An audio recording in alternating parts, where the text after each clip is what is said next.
I'm Samantha, and I thought I had it all: a loving husband, a cozy home, and a bond with his best friend that felt like family. But one reckless night, under the flickering glow of a muted TV and the haze of too many beers, I made a choice that shattered everything I held dear. My heart races every time I look at Ethan, knowing the secret I'm carrying could destroy us. The guilt is a suffocating shadow, creeping into every smile, every touch. What have I done, and how can I keep this hidden when every moment feels like a ticking time bomb waiting to explode? Picture this: the soft hum of a late autumn breeze slipping through the cracked window of my home office, carrying with it the faint scent of fallen leaves and distant bonfires. I'm Samantha, 32 years old, and as I sit here staring at my latest design project on the screen, I can't help but feel the weight of a life that's both comforting and, in its own quiet way, suffocating. I've been married to Ethan for 6 years now. He's 34, a mechanic with hands that are as steady as his heart, always tinkering with something in the garage of our little suburban home just outside Chicago. We've carved out a cozy existence here, with a rhythm to our days that feels safe, predictable. I work as a graphic designer, mostly from home, which means I can set my own hours, but also means I sometimes go days without a real conversation that isn't through a screen. It's a strange kind of solitude, one I didn't expect when I first started this gig. Ethan's best friend, Caleb, is the third piece of our little puzzle. At 33, he's the kind of guy who seems to float through life, untethered, working as a bartender at a gritty little dive bar downtown. He's been Ethan's shadow since their high school days, and I've known him almost as long as I've known my husband. The three of us, we're a unit. Whether it's firing up the grill in our backyard for a summer barbecue or crashing at Caleb's cluttered apartment for late-night card games, we've got a bond that feels unbreakable. I cherish my marriage, the trust Ethan and I have nurtured over the years. It's the kind, here I am, stepping into Caleb's small, cluttered apartment around 7 p.m., the familiar scent of pizza and stale beer hitting me as soon as the door swings open. Ethan's right behind me, his work boots scuffing against the worn hardwood floor. Caleb's there to greet us, his wide grin lighting up his face, that faded Chicago Bears jersey hanging off his frame like it's been through a war. He doesn't waste a second, shoving a cold beer into each of our hands from a six-pack sitting on the counter. I pop the tab, the hiss cutting through the low hum of the pre-game show already blaring from the big flat-screen TV in the living room. The space is tight but cozy, with a beat-up leather couch that's seen better days, a coffee table scattered with empty cans, and a faint layer of dust on just about everything. It's homey in its own messy way, a snapshot of Caleb's carefree life. We settle into our usual spots without even thinking about it.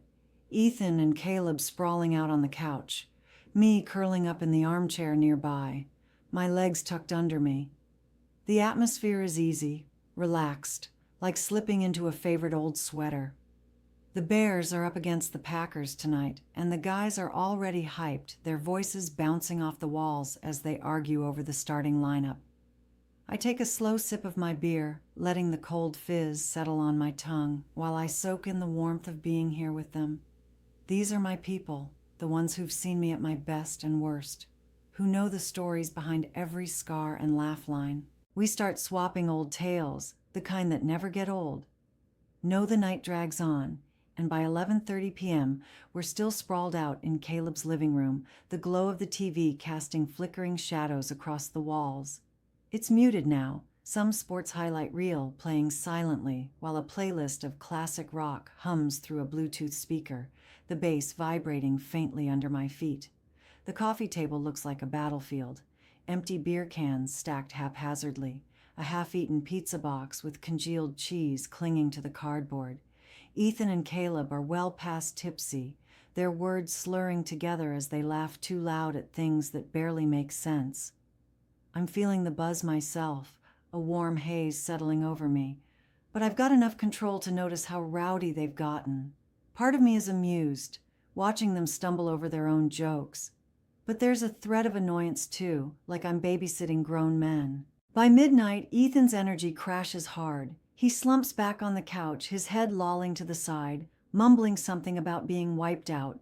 Within minutes, he's gone, snoring softly, his arm dangling off the edge like a broken puppet. I roll my eyes, thinking about nudging him awake so we can stumble home, but Caleb waves a hand dismissively. Let him sleep it off, Sam. We're still having fun, right? His voice is thick, but there's a glint in his eye that makes me pause. I hesitate, not wanting to kill the night just yet, so I nod, settling back into the armchair. Caleb stands, swaying a bit as he heads to the fridge for another beer. I watch him, noting how his steps are unsteady, but oddly purposeful, like he's forcing himself to stay sharp. When he returns, he doesn't go back to the couch. Instead, he drops down onto the arm of my chair, so close I can feel the heat radiating off him. My pulse quickens, but I tell myself it's nothing, just the alcohol messing with my head. Then he leans in, his voice dropping low, almost a whisper, as he tells me how he's always admired the way I hold everything. My heart is hammering in my chest as I pull away from Caleb, my hands shaking so badly I can barely adjust my clothes. The air in his cramped apartment feels like it's pressing down on me, heavy with the aftermath of what we just let happen. I can't believe it. How did I lose myself in that moment, in that rush of forbidden heat? Caleb's still close, too close, his breath uneven as he mutters, "That was wild, wasn't it?" His voice carries a mix of smugness and hesitation, like he's testing the waters, but I can't even bring myself to meet his eyes. My gaze flicks to Ethan, still passed out on the couch, completely unaware of the line we just crossed right in front of him. His soft snores are a cruel reminder of the trust I've shattered, and guilt twists in my gut like a knife. I feel sick, like the room is spinning, and I can't tell if it's the beer or the weight of my own betrayal. I stand up so fast my head swims, mumbling something about needing the bathroom just to get away. My legs feel unsteady as I stumble down the short hallway, shutting the door behind me and turning the lock with a click that sounds louder than it should. Leaning against the sink, I stare into the mirror, but the face looking back isn't mine. Flushed cheeks, hair a tangled mess, eyes wide with shame. It's like I'm looking at a stranger who just threw everything away in a heartbeat. I turn on the faucet, splashing cold water on my face, hoping it'll snap me out of this nightmare. It doesn't. My breathing is ragged, and my mind is a chaotic mess of questions I don't have answers for. How could I let this happen? What if Ethan wakes up and senses something's off? What if he looks at me and just knows? The thought of confessing right now, of seeing the pain in his eyes, freezes me in place. But keeping this secret feels like swallowing poison, slow and burning.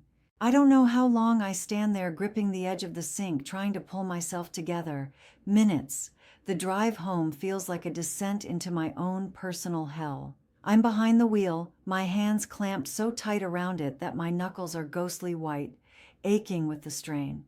Ethan slumped against the passenger window, his head resting on the cool glass, still half out of it from the night at Caleb's. His breathing is slow, oblivious, and every soft exhale is a punch to my chest. The streetlights streak by, each one casting a harsh glow into the car, like they're illuminating every dark corner of my soul. My mind is a broken record, stuck on that moment with Caleb, the heat of his breath, the forbidden rush of his touch, the way I let myself fall into something I knew was wrong. It plays over and over, a loop of shame I can't escape.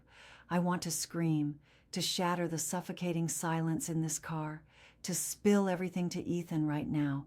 But my throat is tight, the words choking me before they can even form. How do you confess something that could destroy everything you've built? We pull into the driveway just shy of 2 a.m., the house looming dark and quiet, a stark contrast to the storm raging inside me.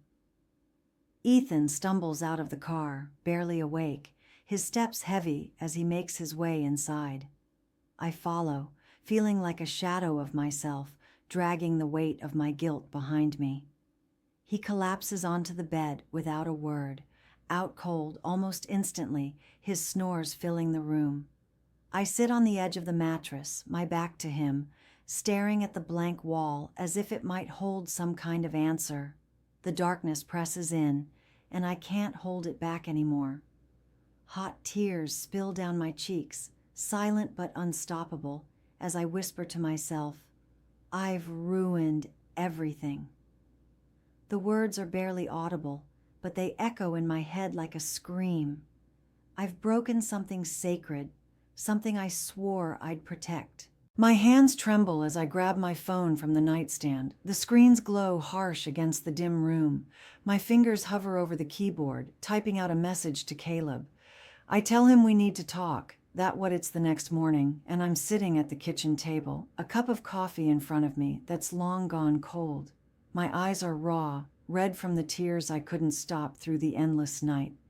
Ethan's still asleep upstairs, the house wrapped in an eerie, suffocating silence that seems to mirror the chaos in my head. I've been up for hours, turning over every possible choice, every consequence of what happened at Caleb's. My mind's a battlefield, torn between the urge to confess and the paralyzing fear of what that truth would do to us. In the end, I've made a decision, though it sits like a stone in my chest. I can't tell Ethan. Not now. Maybe not ever. The thought of losing him, of watching the life we've built crumble, is more than I can bear. So, I'm choosing to bury this secret, to shove it down deep and pretend everything's fine, even if I know I'm only delaying the inevitable.